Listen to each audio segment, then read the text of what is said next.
चंपत राय ने शुरुआत में एक वीडियो जारी कर आरोपों का खंडन भी किया था, लेकिन एसआईटी के गठन के बाद उन्होंने मीडिया से दूरी बना ली है। आरोपों पर चंपत राय ने क्या कुछ कहा है?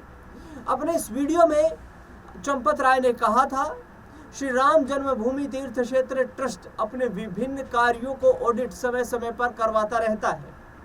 दान पात्र का ऑडिट राम जन्मभूमि तीर्थ क्षेत्र के न्यासी गण कार्यकर्ता स्टेट बैंक के कर्मचारी मिलकर करते हैं। ये कार्य कई दिनों तक चलता है। यही कार्य आज कल हो रहा है। कोई भी ऐसी उल्लेखनीय बात अभी तक किसी के भी ध्यान में नहीं आई। हमने चंपत राय से संपर्क साधने की कोशिश की, लेकिन कोई जवाब हमें नहीं मिल पाया। वह आमतौर पर अयोध्या की कार सेवकपुरम में रहते हैं, लेकिन यहाँ पहुँचने से पहले हमें विश्व हिंदू परिषद के एक सदस्य ने बताया कि बीते 7 से 10 दिनों से, यानी जब से एसआईटी की जांच शुरू हुई है, वह मंदिर परिसर में ही रह रहे हैं। चंपत पर बटी हुई है लोगों की राय। अयोध्या में जिन लोगों से बातचीत करने की कोशिश की, चाहे वे स्थानीय निवासी हो, व्यापारी हो, संत महात्मा हो या राम मंदिर से जुड़े सामाजिक और धार्मिक संगठनों के सदस्य हों, उनमें से कई ने कहा कि हालिया विवाद की खबर सुनकर उन्हें पूरी तरह हैरानी नहीं हुई। कुछ लोगों का कहना था कि पिछले कुछ वर्षों में मंदिर और ट्रस्ट से जुड़ी अलग अलग तरह की खबरें और चर्चाएं समय समय पर सामने आती रही हैं, लेकिन सवाल उठना उनके लिए अप्रत्याशित नहीं था। हालांकि चंपत राय को लेकर लोगों की राय स्पष्ट रूप से बटी हुई दिखाई देती है। उनके समर्थक उन्हें सादगीपूर्ण जीवन जीने वाला व्यक्ति, संगठन के लिए दशकों तक काम करने वाला और व्यक्तिगत ईमानदारी के लिए पहचाने जाने वाला व्यक्ति बताते हैं।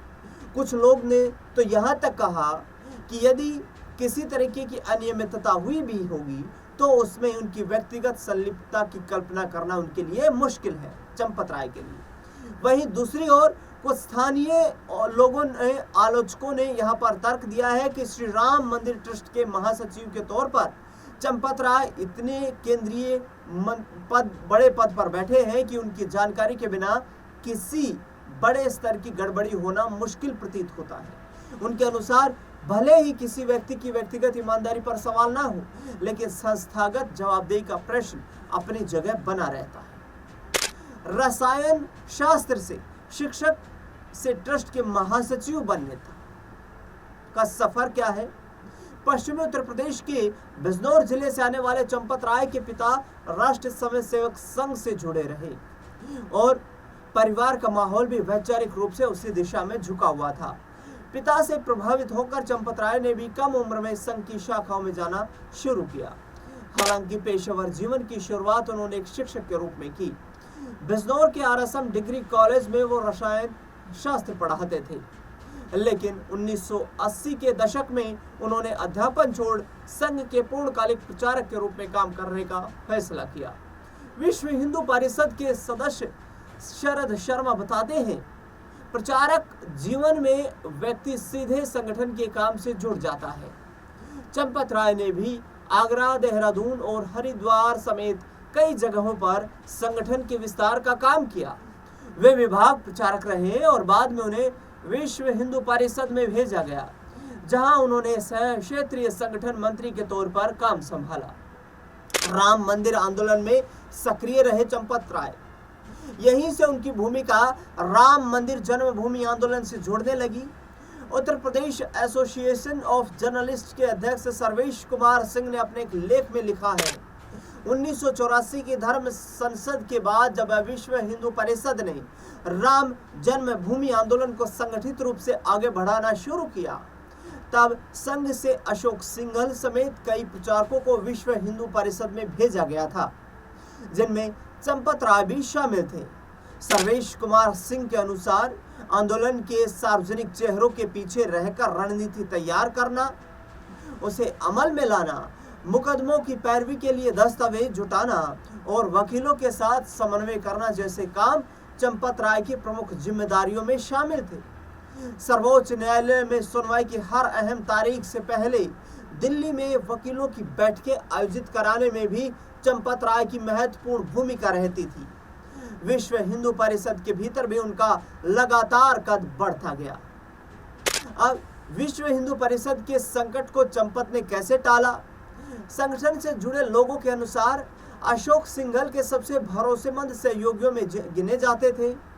17-18 में साल 2017-18 में जब विश्व हिंदू परिषद के भीतर नेतृत्व को लेकर संकट पैदा हुआ और संगठन डॉक्टर प्रवीण तोगड़िया तथा अन्य नेताओं के बीच टकराव का सामना कर रहा था, तब चंपत राय उन लोगों में शामिल थे जिन्होंने संगठन को संभालने और संतुलन बनाए रखने में अहम भूमिका निभाई।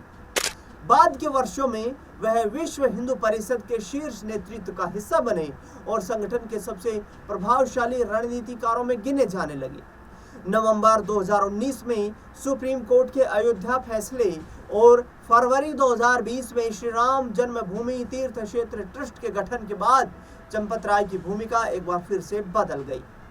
आंदोलन के संगठनकर्ता और रणनीतिकार के रूप में पहचाने जाने वाले चंपत राय अब राम मंदिर निर्माण परियोजना के प्रशासक और ट्रस्ट के महासचिव के रूप में सामने आए।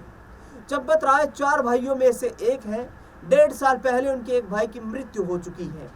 बिजनौर के स्थानीय पत्रकार जुबैर बताते हैं कि आखिर बार चंपत राय तभी अपने घर पहुंचे थे जब उनके भाई की मृत्यु की खबर सामने आई थी। राष्ट्रव्यापी चंदा अभियान में चंपत की भूमिका। सुप्रीम कोर्ट के फैसले के बाद जब राम मंदिर निर्माण का रास्ता साफ हुआ तो उसके लिए धन जुटाने की जिम्मेदारी भी ट्रस्ट के सामने थी। ऐसे में जनवरी 2021 में देश भर में एक बड़ा चंदा अभियान शुरू किया गया जिसे निधि समर्पण अभियान नाम दिया गया। इस अभियान की योजना बनाने और उसे लोगों तक पहुंचाने में चंपत राय की अहम भूमिका थी। ट्रस्ट के महासचिव के रूप में वे लगातार मीडिया के सामने आकर बताते रहे कि अभियान कैसे चलेगा, पैसा कैसे जमा होगा और उसका इस्तेमाल किस तरह किया जाएगा। हालांकि इसी साल ट्रस्ट और चंपत राय का नाम विवादों में भी आया। पहले भी उठ चुके हैं ट्रस्ट और चंपत राय पर सवाल। जून 2021 में ट्रस्ट पर अयोध्या में खरीदी गई एक जमीन को लेकर सवाल खड़ा हुआ था। आम आदमी और समाजवादी पार्टी के नेताओं ने आरोप लगाया था कि एक शख्स ने जिस जमीन को 2 करोड़ रुपए में खरीदा था उसे इस सौदे के महज कुछ ही मिनटों के बाद 18.5 करोड़ रुपए में खरीदा गया। यानी कि ट्रस्ट ने इस जमीन को कुछ मिनटों के बाद 18.5 करोड़ रुपए में खरीदा। इस पूरे सौदे की जांच की मांग की गई थी। उस समय कांग्रेस समेत कई विपक्षी दलों ने भी मामले में पारदर्शिता की मांग उठाई थी। चंपत राय और ट्रस्ट ने इन आरोपों को सिरे से खारिज किया था। उनका कहना था कि सभी भूमि खरीद पारदर्शी तरीके से की गई है, भुगतान बैंकिंग माध्यमों से हुआ है और ट्रस्ट ने बाजार मूल्य से कम कीमत पर ही जमीन को खरीदा है। चंपत राय ने आरोपों को भ्रामक और राजनीतिक दुर्भावना से प्रेरित बताया था। राजनीतिक पार्टियां हालांकि एक बार फिर से इस मामले को उछाल दे रही हैं। समाजवादी पार्टी के नेता और अयोध्या से पूर्व विधायक पवन पांडे का कहना है कि 2021 में इन सभी आरोपों की जांच हो रही थी लेकिन उसका कोई निष्कर्ष नहीं निकल पाया। यह जांच कैसी थी, किसने की और इसका क्या निष्कर्ष निकला, इस पर अब कोई पुष्टि की जानकारी सामने नहीं प्राप्त हो पाई है। जैसे ही इस पर और ज्यादा जानकारी सामने आएगी वो जानकारी हम आप तक पहुंचाने का प्रयास करेंगे।